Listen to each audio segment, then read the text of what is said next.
Hi everyone, it is spring. The equinox was just here in the Northern Hemisphere, and as you notice, we're getting more daylight throughout the day.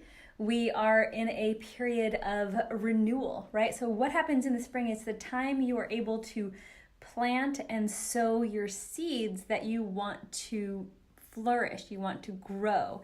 So from a manifestation standpoint, it's a really great time to be sowing the seeds of what you want to create in your life. It's a really good time. We're coming out of the hibernation of winter, which helped us feel safe and protected, and it gave a really needed rest period. And then the spring is the time where things come to life, but it only can come to life if it's been planted and nourished.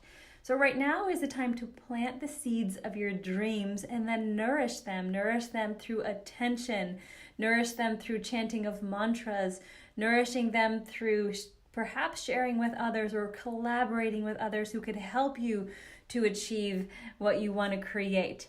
So happy spring, and I hope that you are able to start putting this into practice so that you can manifest fully in 2019.